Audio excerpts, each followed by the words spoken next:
Y ese sábado la iglesia hizo una oración muy especial.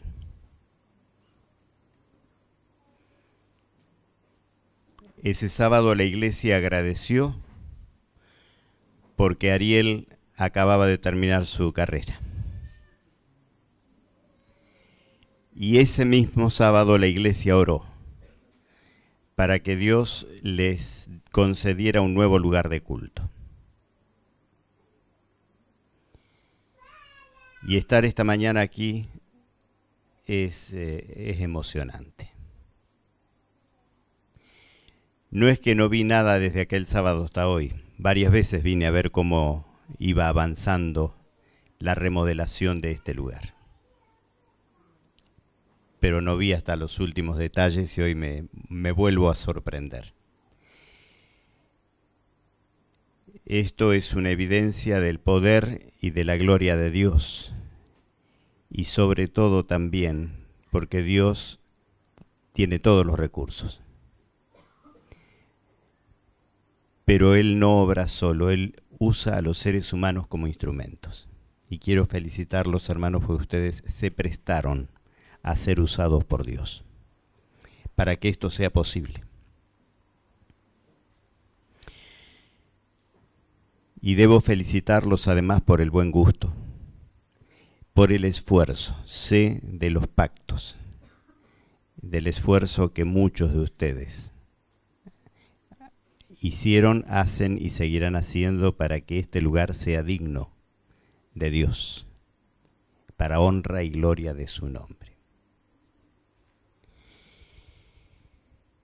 Vamos a abrir la palabra de Dios en el primer libro de los Reyes, el capítulo 17.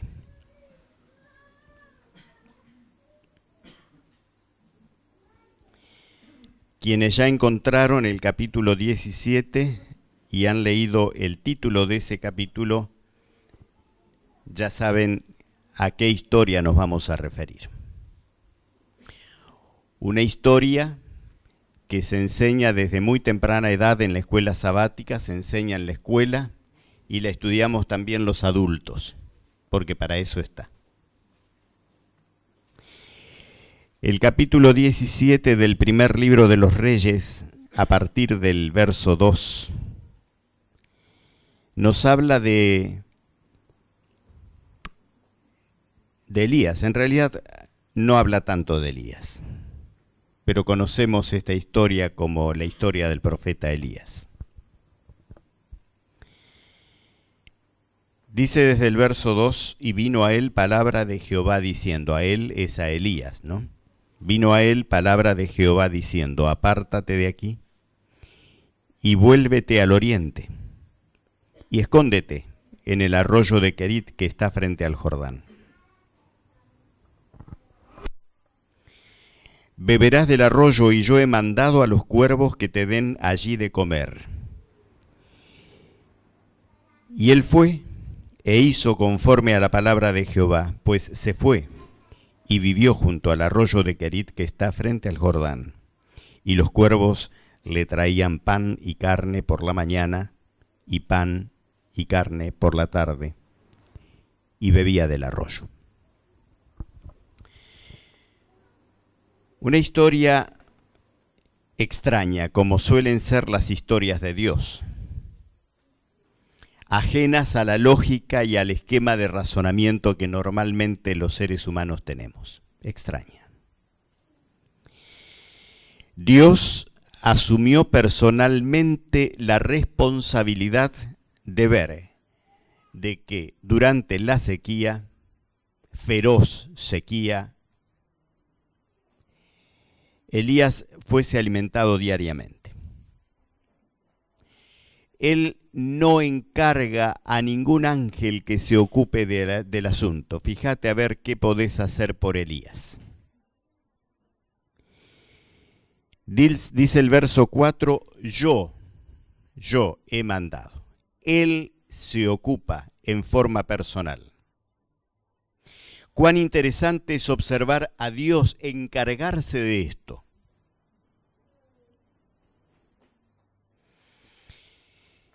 le informa a Elías que ya estaban hechos todos los arreglos, que fuera tranquilo. Ya me ocupé de eso, despreocupate, ya está todo arreglado.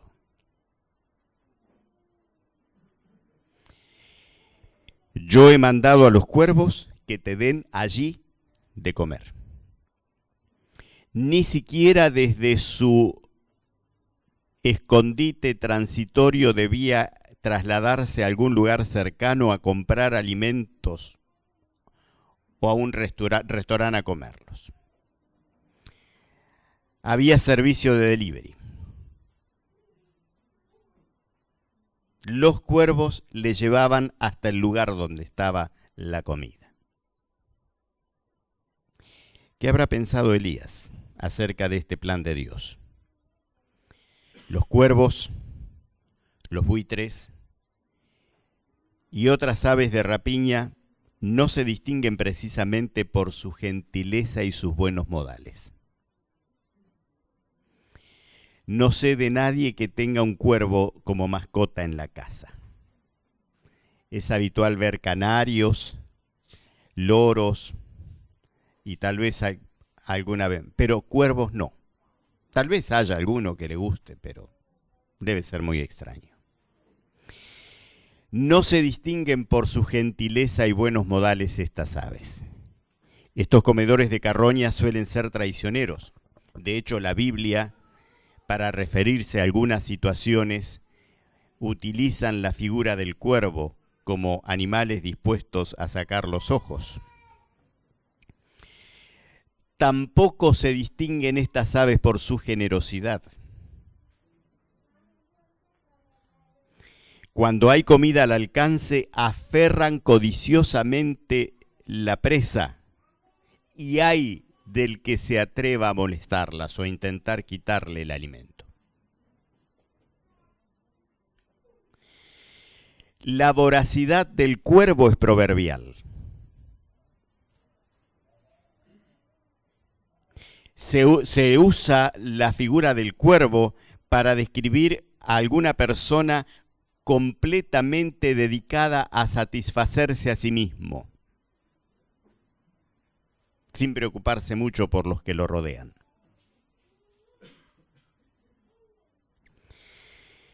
Sin embargo, entre todas las aves que Dios podría haber elegido alguna palomita, tan tiernas ellas, las palomas, o alguna,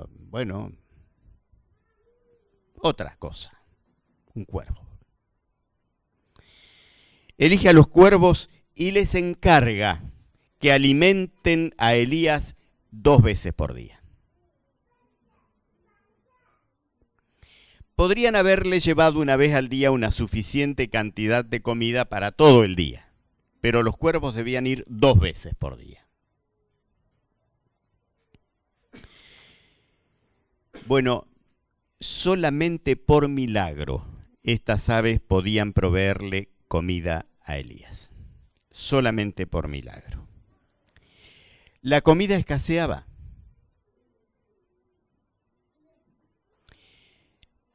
A veces, cuando hoy nos sobra comida y en casa nadie quiere comer la comida del día anterior, solemos ponerla para que el recolector de residuos la lleve. De hecho, hay gente que no tiene otra cosa y revisa las bolsas de residuos porque seguramente allí va a encontrar algo para comer. Podríamos pensar, habría gente así esos días y ponían afuera los residuos para que alguien los aprovechara. Y los cuervos tal vez se encontrarían y de ahí le llevaban a Elías, pero no.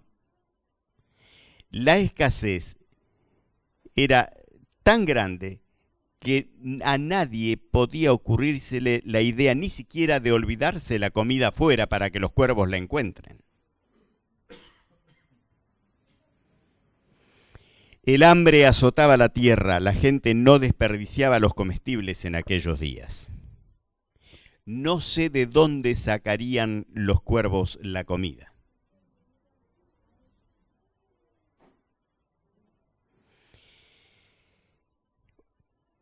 Esto ya era milagroso. que los cuervos encontraran comida ya era milagroso. Pero también era milagroso que la encontraran y no se la comieran. Los cuervos no perdonan nada. Y seguía siendo más milagroso todavía que la encontraban, no se la comían y se la llevaban a una persona que los estaba esperando y soltaban la comida. Un cuervo no suelta la comida. Milagro total por donde lo miremos.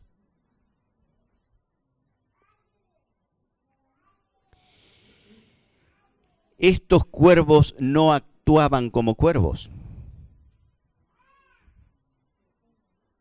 Por un rato dejaban de ser cuervos.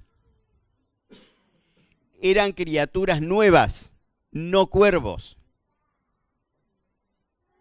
Milagrosamente. A muchas aves yo sé que les enseñan a hacer algunas cosas. Pero debe ser muy difícil, si no imposible, enseñarle a un ave hambrienta y más a un cuervo que tiene comida a su alcance, la tiene consigo, a que la entregue.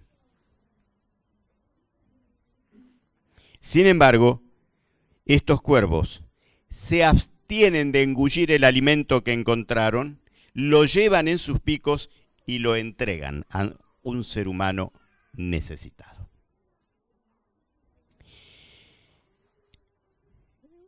La extraña conducta de estos cuervos, extraña, absolutamente ajena a un cuervo, tiene su explicación en el verso 4.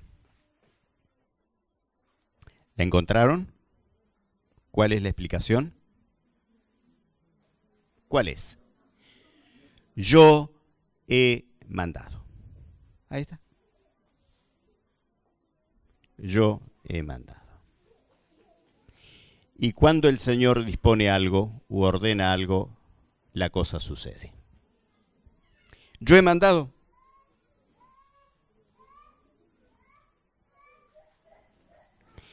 Esos cuervos nunca hubieran podido proceder de esa manera, respondiendo a su iniciativa propia, porque no la tenían, pero tampoco a su naturaleza. Seguían siendo cuervos, pero en cierto sentido nuevas criaturas. Podemos decir que Dios puso los instintos de estos cuervos bajo su dominio, mientras duraba la operación de llevar el alimento a Elías.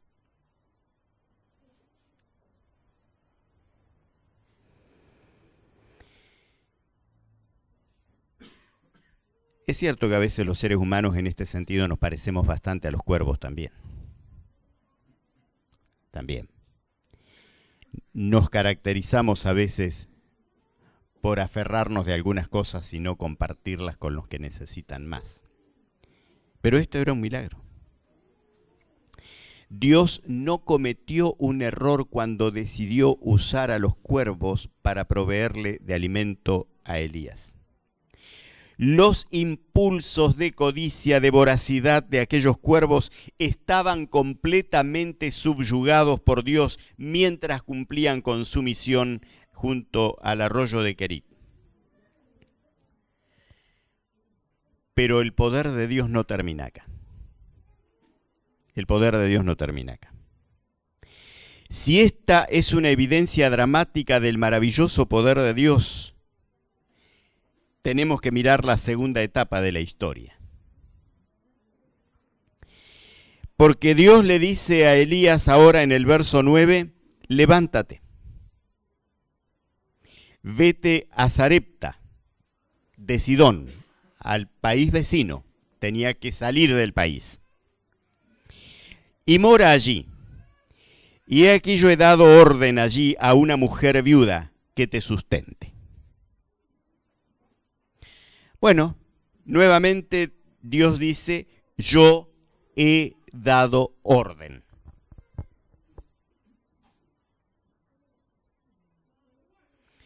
Si a mí me piden que convenza de algo y que elija entre un cuervo y una viuda, elijo la viuda, porque podré razonar con ella, aunque me lleve tiempo, convencerla de que tiene que hacer eso. Pero el cuervo, ¿cómo hago? Cada intento de darle comida para que la lleve se la va a comer el cuervo. No me va a entender lo que le quiero decir. Con la viuda es más fácil. Puedo conversar con ella, hacerle razonar.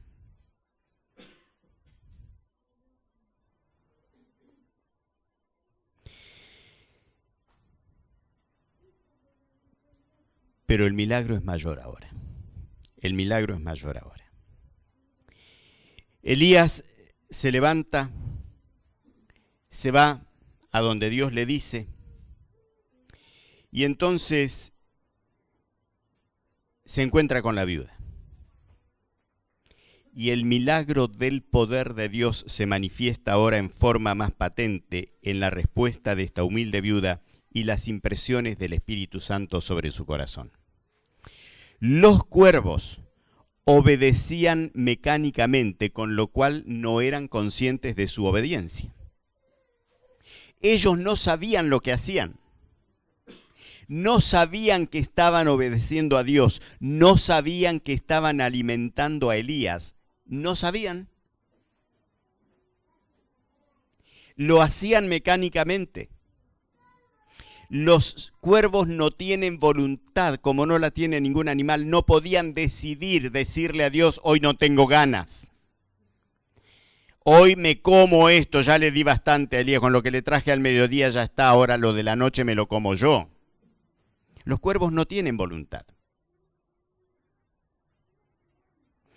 Pero la viuda sí.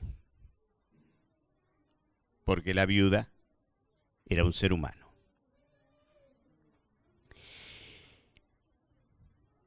La indigente viuda realizó la obra que realizó voluntariamente. Ella decidió cumplir con la orden de Dios. Podría haber decidido no cumplir con la orden de Dios. Decidió hacerlo.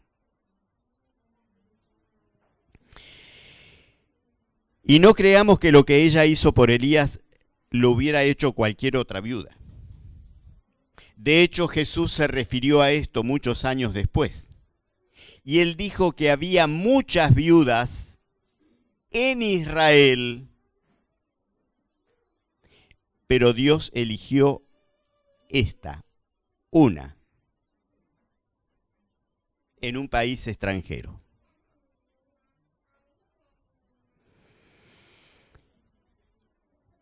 Es significativo el hecho de que la razón por la cual Dios escogió a esta mujer no fue que ella era una viuda rica, porque puede haber viudas ricas, ¿no?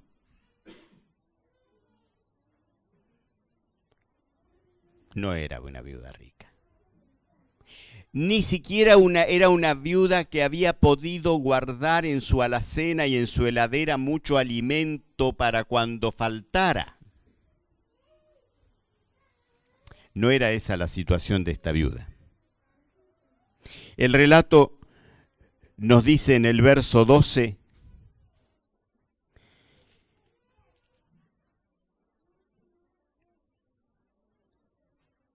no tengo pan cocido.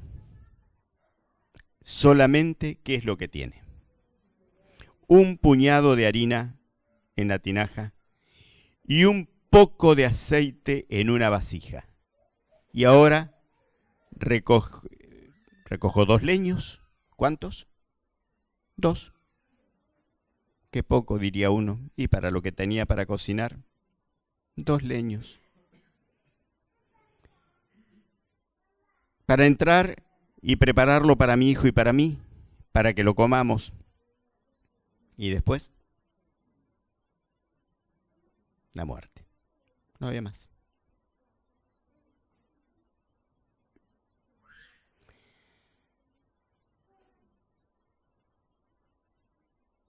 Si yo tuviera que haber ido a dialogar con la viuda y decirle que iba a venir un profeta a comer, que ella iba a ser la responsable de atenderlo, Y cuando ella me dijera lo que tenía, yo creo que inmediatamente hubiera dicho, bueno, no, tranquila, me voy a buscar otro lado. Pero si todavía hubiera tenido que convencerla, yo no sé cómo hubiera hecho. No, eso es para Elías. Pero me muero después, es para Elías. Tenés que dárselo. Yo renuncio antes de salir para la casa de ella, renuncio a la misión.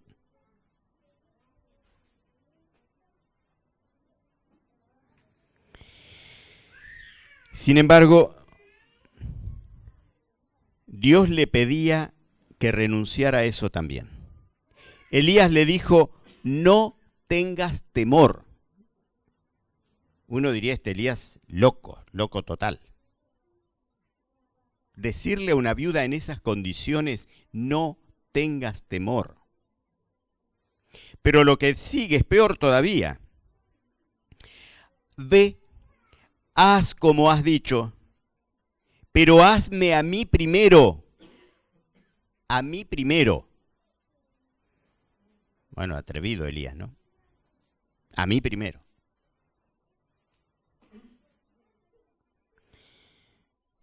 Una pequeña torta, claro, no daba para mucho, pero tiene algunas pretensiones Elías. Bien hechita, ¿eh? Bien hechita, para mí primero, no cualquier cosa, cocida debajo de la ceniza. Y después me la traes. O sea, no, yo no voy a estar ahí tampoco al lado, me la traes. Bueno. Yo no sé qué pasaría si ahora al mediodía el pastor Rivero se les aparece en la casa y dice, hola hermanos, ¿qué tal? Vengo a almorzar, vengo a almorzar. Ah, pastor, que bien, sí, pero no había previsto tener visitas. Y no, yo vengo a almorzar, tranquilo, no. Prepare, yo me siento acá con mi esposa. Espero. Mira, ¿y qué le pasa?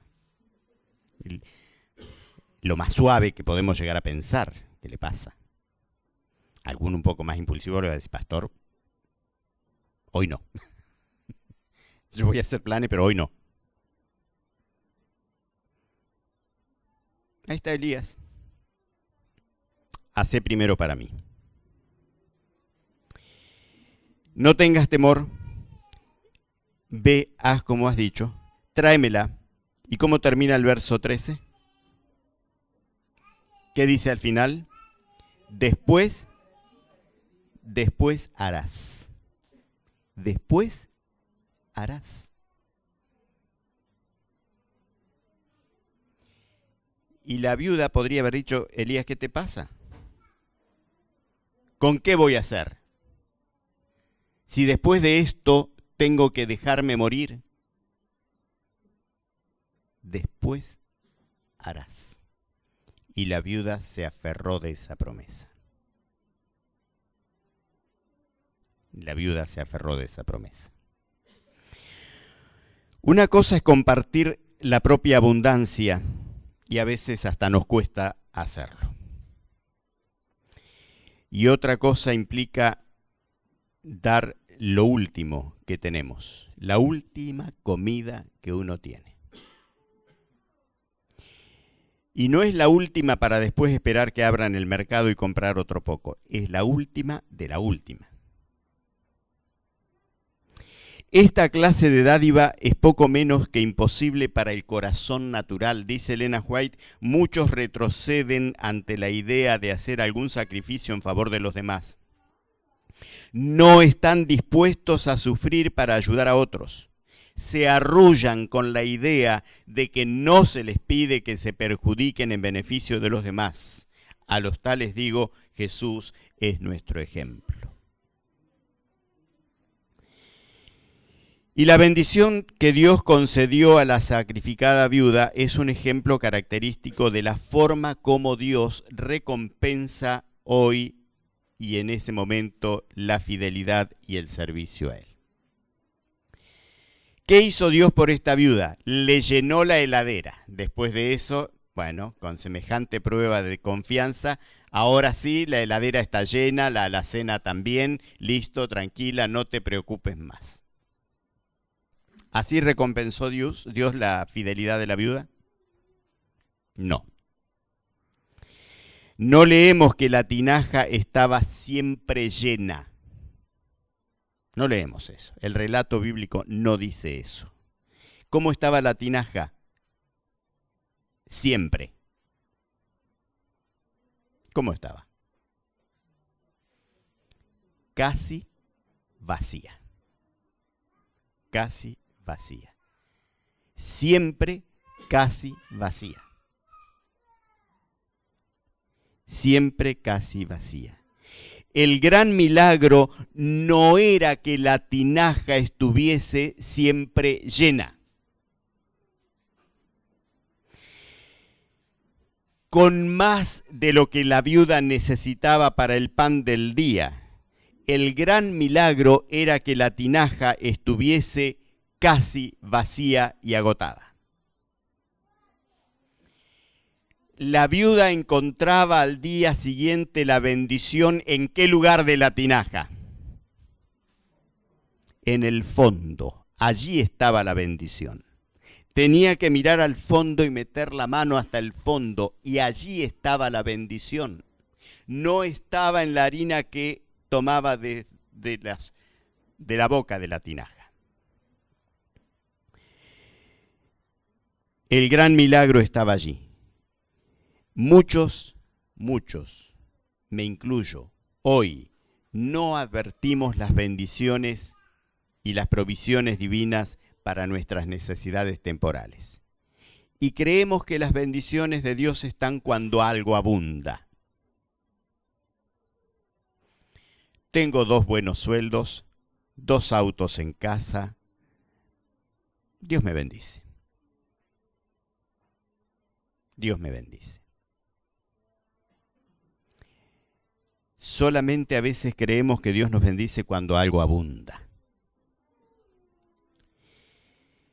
Pero aquí la bendición estaba en el fondo, donde realmente ocurre el milagro. A veces nos cuesta admitir que Dios nos bendice, nos llena de bendiciones en las pequeñas provisiones de todos los días.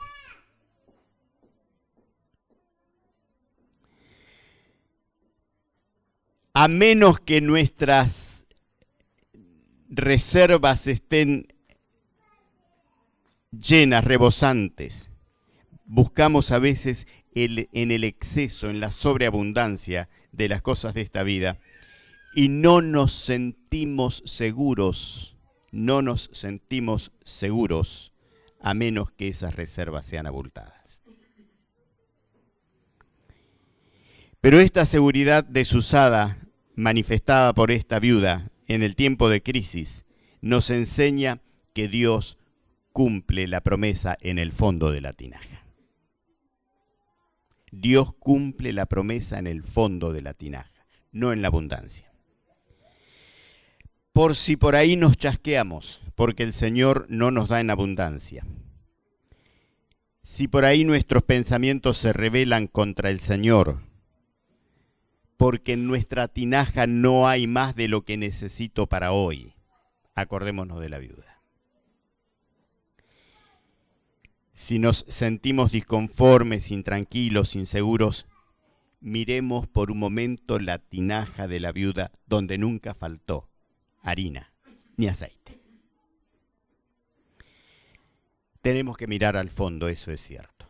Tenemos que mirar al fondo, puesto que Dios obra allí, en el mismo fondo, con un pequeño puñado de harina.